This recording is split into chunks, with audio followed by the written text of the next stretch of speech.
আসসালামু আলাইকুম, শুভ সন্ধ্যা।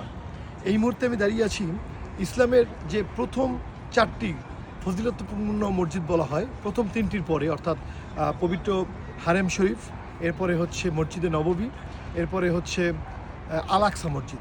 এই তিনটি হচ্ছে সর্বোচ্চ ফজিলতপূর্ণ মসজিদ। তারপরের যে ফজিলতপূর্ণ মসজিদ যেটাকে বলা হয় যে এরপরে 4 নম্বর যে মসজিদটা, অর্থাৎ ইসলামের ইতিহাসের প্রথম মসজিদ, মসজিদে কুবা। আমি সেই মসজিদের সামনে এখন দাঁড়িয়ে আছি, এই অপরূপ মসজিদটি। এখানে বলা দরকার যে মহানবী হযরত মুহাম্মদ সাল্লাল্লাহু আলাইহি সাল্লাম নবুয়ত প্রাপ্তির পর প্রথম যে মসজিদটি নিজ হাতে মসজিদের নির্মাণের কাজ শুরু করেছিলেন, এই মসজিদটি কিন্তু সেই মসজিদ। এবং আমি নেট গেটে যতদূর জানতে পারলাম, এই মসজিদে নামাজ পড়লে আপনি একটি ওমরার সমান সওয়াব পাবেন। তো আসলে এখানে বলার বেশি কিছুই নেই। এখানে যারা মদিনে আসে তারা সবাই এখানে নামাজ পড়তে আসে, কিন্তু আজকের দিনটি অর্থাৎ শনিবার দিন, প্রতি শনিবার মহানবী হযরত মুহাম্মদ সাল্লাল্লাহু আলাইহি সাল্লাম নিজে কিন্তু যখন মক্কায় অবস্থান করতেন তিনি এই মসজিদে নামাজ পড়তেন।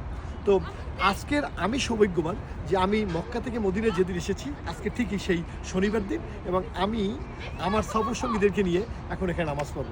তো ধন্যবাদ সবাইকে, ভালো থাকেন, আসসালামু আলাইকুম।